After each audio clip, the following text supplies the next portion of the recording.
Then he went forward a little and fell to the earth, praying that the hour might pass away from him, if possible. Abba, Father, he said, thou canst do anything. Take this cup away from me. Yet not what I will, but what thou wilt. And then he came and found them asleep. So I said to Peter, are you sleeping, Simon? Could you not watch for a single hour? Watch and pray, all of you, so that you may not slip into temptation. The spirit is eager, but the flesh is weak. Again he went away and prayed in the same words as before. Then he returned and found them once more asleep, for their eyes were heavy. They did not know what to say to him. Then he came for the third time and said to them, still asleep, still resting? No more of that. The hour has come. Here is the Son of Man betrayed into the hands of sinners. Come, get up. Here's my betrayer close at hand. At that very moment, while he was still speaking, Judas Iscariot, one of the 12, came up, accompanied by a mob with swords and cudgels who had come from the high priests and scribes and elders. Now his betrayer had given them a sign. He said, because nobody knew where the disciples spent the night. At the end of every day, they'd go in hiding, because he didn't want to be ambushed. How will we know once you take us to their hiding place? How will we know him in the dark? I'll kiss him. And whoever I kiss, that's the man. Seize him and get him away quickly. So when he arrived, he at once went up to him and said, Rabbi, and kissed him. Then they laid hands on him, seized him, but one of the bystanders drew his sword and struck the servant of the high priest, cutting off his ear. And Jesus turned to them, saying, have you sallied out to arrest me like a robber with swords and cudgels? Day after day I was beside you in the temple teaching, and you never seized me. However, it is to let the scriptures be fulfilled. Then they left him and fled, all of them. One young man did follow him with only a linen sheet thrown around his body. But when the men seized him, he fled away naked, leaving the sheet behind him. They took Jesus away to the high priest, and all the high priests and scribes and elders met there with him. Peter followed him at a distance till he got inside the courtyard of the high priest, where he sat down with the attendants to warm himself at the fire. Now the high priest and the whole of the Sanhedrin tried to secure evidence against Jesus in order to have him put to death, but they could find no evidence, for while many bore false witness against him, their evidence did not agree. Some got up and bore false witness against him, saying, we heard him say, I will destroy this temple made by hands, and in 3 days I will build another temple not made by hands. But even so, the evidence did not agree. So the high priest rose in their midst and asked Jesus, have you no reply to make? What about this evidence against you? He said nothing and made no answer. Again the high priest put a question to him. Are you the Christ, he said, the Son of the Blessed? Jesus said, I am. And what is more, you will all see the Son of Man sitting at the right hand of the power and coming with the clouds of heaven. Then the high priest tore his clothes and cried, what more evidence do we want? You've heard his blasphemy for yourselves. What is your mind?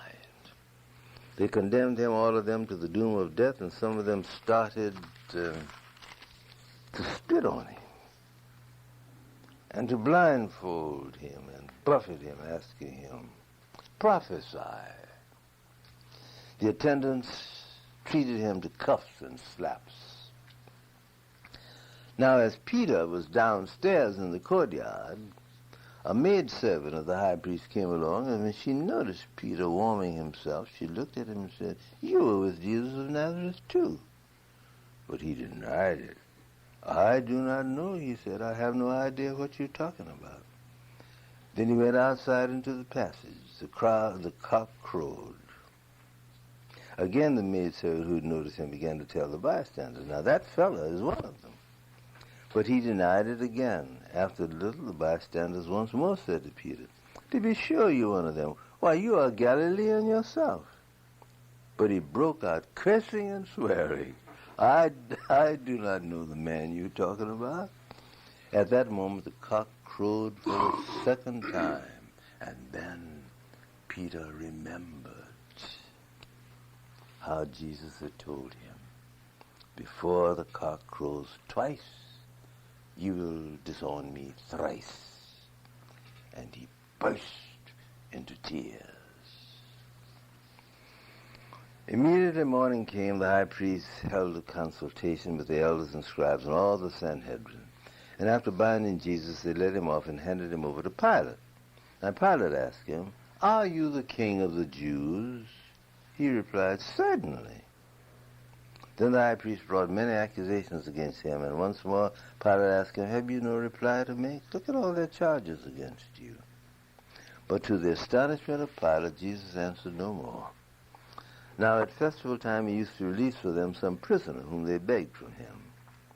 There was a man called Barabbas in prison among the rioters who had committed murder during the insurrection. So the crowd pressed up and started asking him for his usual boon. Pilate replied, "Would you like me to release the king of the Jews for you?" For he knew the high priest had handed him over out of envy. But the high priest stirred up the crowd to get him to release Barabbas for them instead. And Pilate asked him again, "And what am I to do with your so-called king of the Jews?" Whereupon they shouted again, "Crucify him." "Why?" said Pilate. "What has he done?" But they shouted more fiercely than ever, "Crucify him." So as Pilate wanted to satisfy the crowd, he released Barabbas for them. Jesus he handed over to be crucified after he had scourged him. The soldiers took him inside the courtyard, that is, the praetorium, and got all the regiment together. Then they dressed him in purple, put on his head a crown of thorns which they had plaited, and began to salute him with, "Hail, O King of the Jews!" They struck him on the head with a stick, spat on him, and bent their knees to him in homage. Then after making fun of him, they stripped off the purple, put on his own clothes, and took him away to crucify him. They forced Simon, a Cyrenian, who was passing on his way from the country, to carry his cross. And they led him to the place called Golgotha, which means the place of a skull. They offered him wine flavored with myrrh, but he would not take it. Then they crucified him and distributed his clothes among themselves, drawing lots for them to decide each man's share. It was 9 a.m. when they crucified him. The inscription bearing his charge was, "The King of the Jews." They also crucified 2 robbers along with him, one at his right and one at his left. Those who passed by scoffed at him, nodding at him in derision and calling, "Ha! You were to destroy the temple and build it in 3 days. Come down from the cross now and save yourself." So too the high priest made fun of him to themselves with the scribes. "He saved others," they said, "but he cannot save himself even. Let the Christ, the King of Israel, come down now from the cross. Let us see that, and we will believe." Those who were crucified with him also denounced him. When 12 o'clock came, darkness covered the whole land till 3 o'clock. And at 3 o'clock, Jesus gave a loud cry, my God, why hast thou forsaken me?" On hearing this, some of the bystanders said, "Look, he's calling for Elijah." One man ran off, soaked a sponge in vinegar, and put it on the end of the stick to give him a drink, saying, "Come on, let's see if Elijah does come to take him down." But Jesus gave a loud cry and died. And the curtain of the temple was torn in two from top to bottom. Now when the army captain who stood facing him saw that he expired in this way, he said, "This man was certainly a son of God." There were some women also watching at a distance, among them Mary of Magdala, Mary the mother of James the younger, and of Joseph and Salome, women who had followed him when he was in Galilee and waited on him, besides a number of other women who had accompanied him to Jerusalem. By this time it was evening, and as it was the day of preparation, that is the day before the Sabbath, Joseph of Arimathea, a counselor of good position, who himself was on the outlook for the kingdom of God, ventured to go to Pilate and ask for the body of Jesus. Pilate was surprised that he was dead already. He summoned the captain and asked if he had been dead some time, and on ascertaining this from the captain, he bestowed the corpse on Joseph. He, after buying a linen sheet, took him down and swathed him in linen, laying him in a tomb which had been cut out of the rock, and rolling a boulder up against the opening of the tomb. Now Mary of Magdala and Mary the mother of Joseph noted where he was laid. And when the Sabbath had passed, Mary of Magdala, Mary the mother of James, and Salome brought some spices in order to go and anoint him. And very early on the first day of the week they went to the tomb after sunrise. They said to themselves, "Who will roll away the boulder for us at the opening of the tomb?" For it is a very large boulder. But when they looked, they saw the boulder had been rolled to one side. And on entering the tomb, they saw a youth sitting on the right, dressed in a white robe. They were bewildered, but he said to them, "Do not be bewildered. You're looking for Jesus of Nazareth, who was crucified. He is not risen. He has risen. He is not here. That's the place where he was laid. Go you and tell his disciples and Peter, he precedes you to Galilee. You shall see him there as he told you."